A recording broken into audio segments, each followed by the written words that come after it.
bienvenue dans notre hebdo. On récap et on en parle. Aujourd'hui, je suis avec Benjamin, Esther et Douba. Salut les amis. Salut. Salut!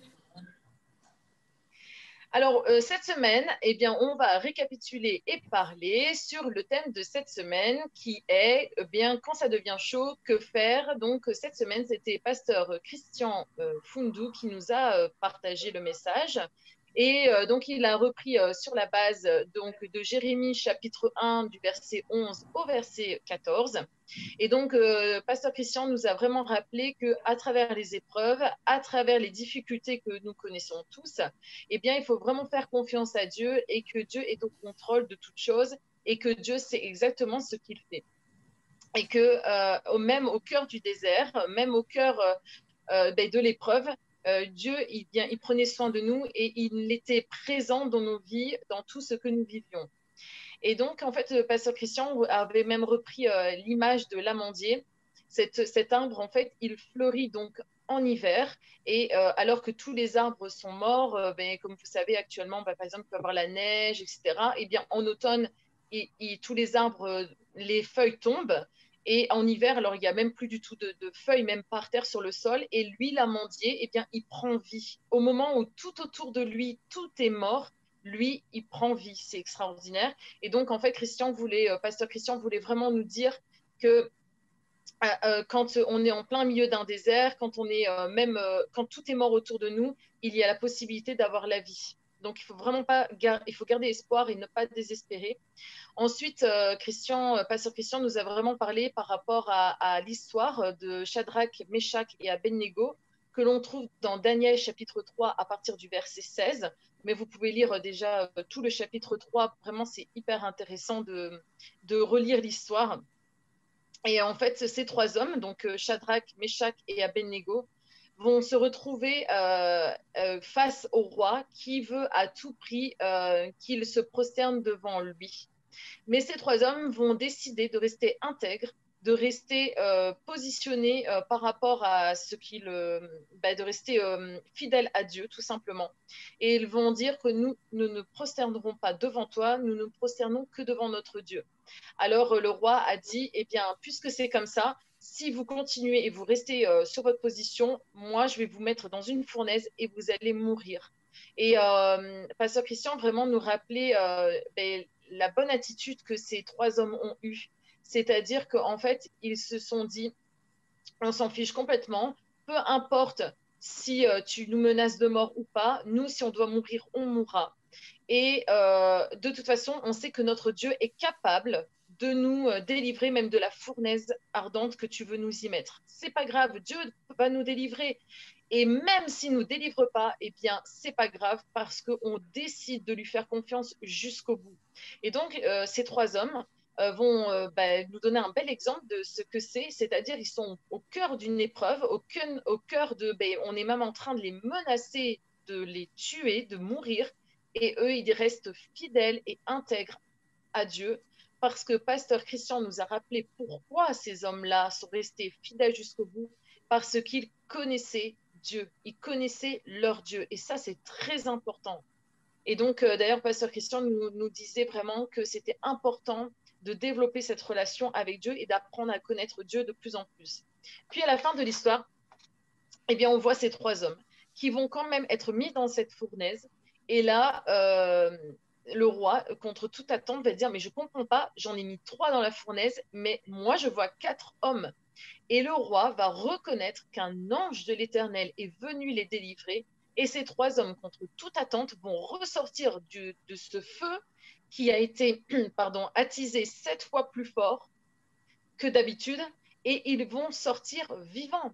Et donc ce roi, il va faire quelque chose d'extraordinaire, c'est qu'il va créer un nouveau décret, il va écrire un nouveau décret qu'il protège leur Dieu, le Dieu de Shadrach, Meshach et Abednego, complètement. C'est-à-dire qu'en fait, ce roi qui voulait tuer ces gens qui aimaient leur Dieu, eh bien, ce roi va devenir le défenseur de ce Dieu.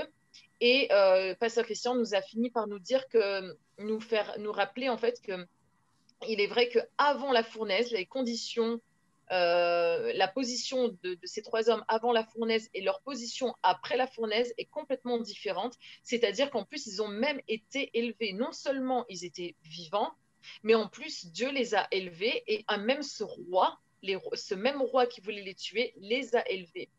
Et donc, vraiment, c'était hyper encourageant parce que Pasteur Christian nous a aussi apporté plusieurs témoignages de sa vie, de ce qu'il a vécu.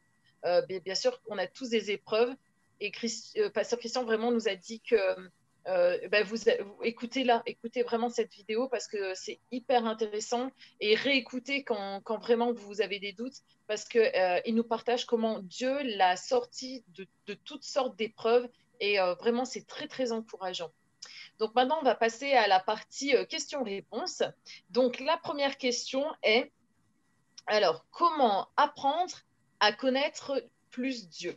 Est-ce que Esther, tu pourrais nous dire comment on peut faire? Alors, merci pour la question. Alors, il y a ce verset qui me vient en tête qui dit car la vie éternelle, c'est de te connaître, toi, le seul vrai Dieu et celui que tu as envoyé, ton Fils Jésus-Christ. Et je pense qu'on doit vraiment comprendre en fait que connaître Dieu, c'est vraiment pas une option, ça fait vraiment partie intégrante en fait de la vie chrétienne. Et on doit vraiment avoir cette soif de connaître Dieu, cette soif d'avoir vraiment une relation, une intimité avec lui. Alors, je pense que les deux clés qui sont vraiment très importantes, c'est vraiment premièrement au travers de sa parole, au travers de la parole de Dieu, à force de méditer la parole, de passer du temps dans les Écritures, on peut connaître davantage Dieu, connaître les principes divins, les clés en fait qui vont nous permettre justement d'avoir du succès, d'avoir des victoires. La Bible nous dit que ce livre de la loi ne s'élame point de ta bouche, médite-le jour et nuit. Donc, il y a vraiment une puissance dans la méditation de la parole de Dieu pour connaître les principes divins, mais aussi pour avoir une révélation de qui est Dieu. Et je pense que une deuxième clé, c'est vraiment de passer du temps dans la présence de Dieu. Et ça, c'est vraiment comme dans le monde physique, à force de passer du temps avec certaines personnes, on est proche de ces personnes, on les connaît davantage, on sait même anticiper leurs réactions, leurs réponses, etc. Et je pense que c'est vraiment très important qu'on réalise que on ne peut pas se contenter d'une reconnaissance purement religieuse en fait de qui est Dieu, de quelque chose de purement intellectuel, dans ma tête je sais qui est Dieu, mais il faut vraiment qu'on ait vraiment des relations en fait, vraiment une révélation de qui est Dieu, une véritable intimité avec lui pour vraiment pouvoir aller de l'avant, comme tu l'as très bien rappelé, comme le pasteur aussi l'a dit dans sa prédication. C'est ça qui fait la différence parce qu'on sait de quel Dieu on parle, on sait à quoi on peut s'attendre parce qu'on a vécu des choses. On ne parle pas du Dieu de nos cousins, de nos frères, de notre pasteur, de nos frères et sœurs en Christ, ce genre de choses. Non, on parle de notre Dieu à nous, qu'on sait qui il est en fait. Et donc, c'est vraiment primordial, je pense, surtout dans les temps qui courent, de vraiment, vraiment avoir déjà cette soif-là de connaître Dieu. Oui, c'est hyper important de développer cette relation avec Dieu. Comme tu dis si bien, c'est pas le Dieu d'une personne, c'est mon Dieu, je le connais personnellement et c'est vrai que c'est hyper important. Ensuite, on a une autre question, c'est quelle attitude adopter lors d'une épreuve? C'est vrai qu'on vit tous des épreuves et c'est super compliqué. Et je pense que beaucoup d'entre nous, quand on vit des épreuves, mais des fois, on a envie de se rebeller, on a envie de dire pourquoi. Souvent, on se pose la question, mais pourquoi je vis ça? Je ne comprends pas jusqu'à quand.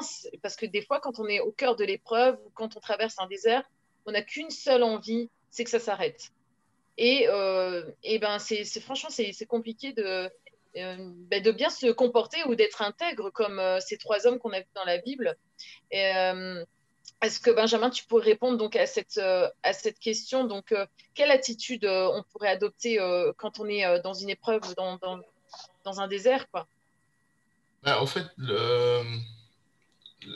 l'attitude qu'on voit ces jeunes gens adopter alors qu'ils sont en déportation, qu'on leur demande de se soumettre ou de se prosterner devant une autre divinité, et que l'attitude que eux ils ont face à cette épreuve menacée de mort et compagnie, c'est la confiance, la pleine confiance. Et je pense que cette confiance en leur Dieu vient, comme on le disait, du premier point d'ailleurs de la prédication, c'est ils connaissent leur Dieu. Comme ils connaissent leur Dieu, ils agissent avec fidélité et avec grande confiance vis-à-vis de Dieu. Je crois que c'est même un passage dans la Bible qui dit « Ceux qui connaîtront leur Dieu agiront fermeté. Et donc, ces jeunes gens sont restés vraiment fermes et confiants vis-à-vis de Dieu, fermes dans leur résolution, fermes dans dans leur comment dire, dans leur intégrité. Il n'était pas question pour eux de douter une seule seconde. Et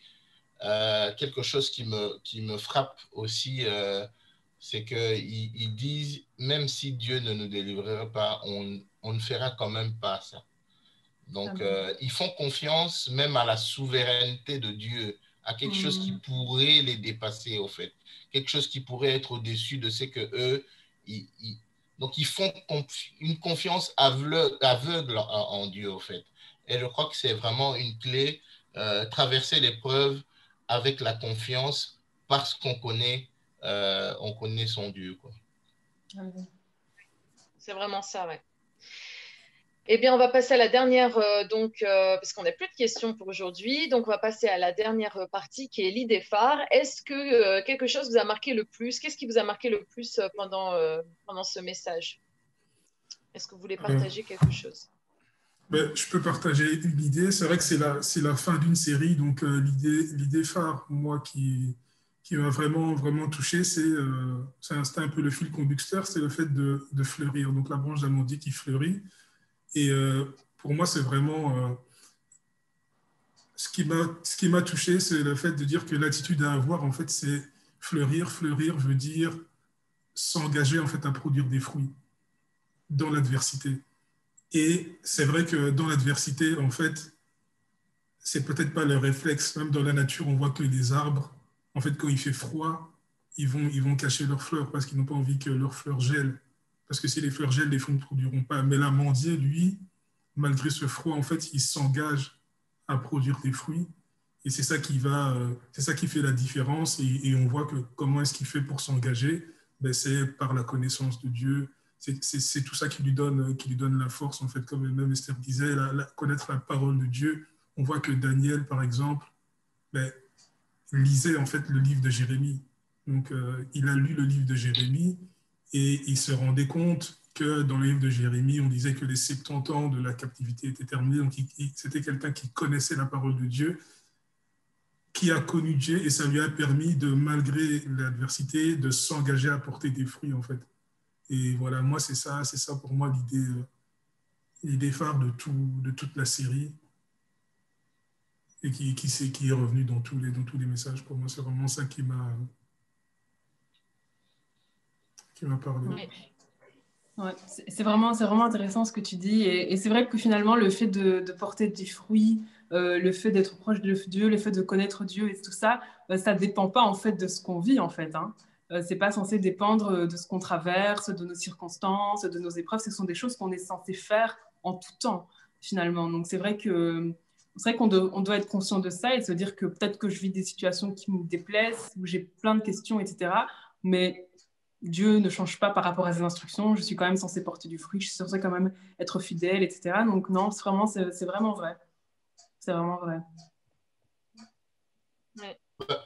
Moi, ce que je retenais vraiment tout au long de cette série, c'était l'idée que, en fait, lorsque les choses vont mal, lorsque c'est compliqué, il y a toujours la part de Dieu et il y a la part de l'homme.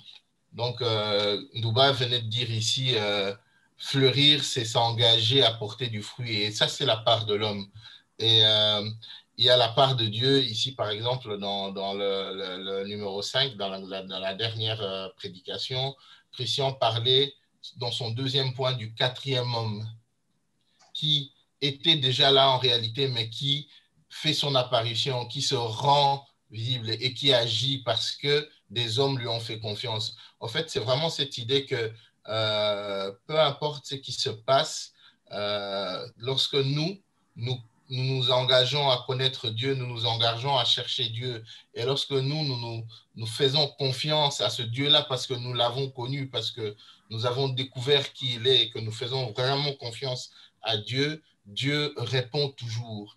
Et il répond par sa présence, il vient dans nos circonstances, il vient dans les difficultés et il vient nous délivrer. Et l'image vraiment de l'amandier aussi est toujours un peu ce symbole-là que peu importe ce qu'on est en train de vivre, même quand c'est chaud, lorsque les marmites sont en train de bouillonner, eh ben, il y a espoir parce que il y a un signe qui ne trompe pas. Il y a de l'espoir et l'espoir, c'est que ça commence à fleurir. Ça commence à fleurir. Ça annonce la saison, la bonne saison qui va venir après.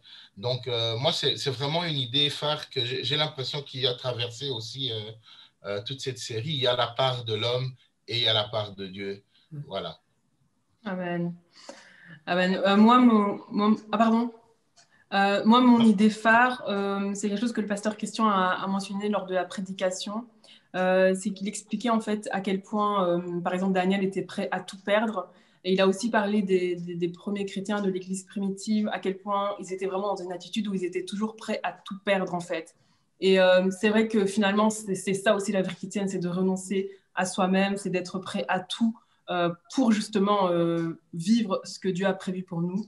Et vraiment, c'est quelque chose, je pense que c'est des choses dont on doit se rappeler encore et encore pour justement toujours plus en fait mourir, pour vraiment toujours être sûr qu'on fait la volonté de Dieu en fait, qu'on fait ce qui plaît à Dieu, qu'on laisse tomber notre propre volonté, notre propres ambitions, nos propres choix, toutes ces choses-là pour que ce soit vraiment Dieu qui soit mis en avant. Et je pense que c'est aussi l'un des secrets pour voir justement la gloire de Dieu. Et comme le pasteur Christian l'a mentionné aussi, c'est vrai que quand on regarde les chrétiens de l'Église primitive, quand on lit le livre des Actes, on voit qu'ils vivaient quand même certaines choses qui sont quand même incroyables. Et ça pousse à penser, est-ce que c'est pas justement cette mort à soi, en fait, ce fait d'être prêt à tout qui faisait qu'ils pouvaient en fait vivre ce genre de choses. Et voilà, moi, c'était vraiment ça qui m'a aussi beaucoup marqué durant cette prédication. Ouais. Merci. Merci à chacun.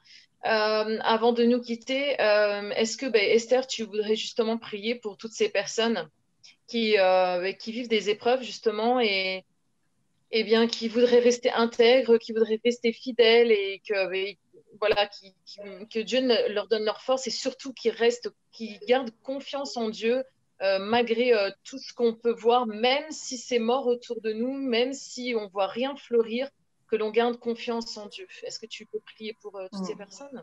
Amen. Amen, Seigneur. Seigneur, on te remercie vraiment pour ce message qui nous a été apporté. On te remercie pour toutes les personnes qui sont en train de visionner ceci, qui ont aussi écouté le message ou qui vont l'écouter par la suite. On te demande, Seigneur, de vraiment réconforter les cœurs, de vraiment rassurer les cœurs, Seigneur, qu'au milieu peut-être de différentes tempêtes que les uns et les autres traversent, Seigneur, qu'ils puissent vraiment trouver en toi un appui. On veut vraiment prendre autorité sur les mensonges de l'ennemi qui viendraient faire croire que tu n'es pas là, que tu ne vas pas agir, que tu ne vas rien faire, que tu les as abandonnés ou que tu ne les aimes pas. On prend autorité sur ces mensonges dans le nom puissant de Jésus-Christ. Et au contraire, Seigneur, on proclame, Seigneur, que ton amour se révèle davantage, que l'assurance en toi se manifeste, qu'une confiance en toi se manifeste, une nouvelle révélation de qui tu es, Seigneur, que tu touches les cœurs d'une façon particulière dans des moments que les personnes traversent et qu'ils aient l'assurance, qu'ils puissent dire, Seigneur, que maintenant, ils te connaissent. Maintenant, ils ont une autre révélation de qui tu es, une autre révélation de la croix, une autre révélation de ce que Christ a fait, Seigneur, que tu touches les cœurs d'une façon particulière et que quelque chose se passe, Seigneur, dans la relation que chacun d'entre nous avons avec toi, Seigneur. Merci, Seigneur, pour qui tu es et pour ton amour, Seigneur. Amen. Amen. Amen. Amen. Eh bien, merci à vous de nous avoir suivis. Et donc, je vous dis à la semaine prochaine pour notre prochaine hebdo au récap et on en parle.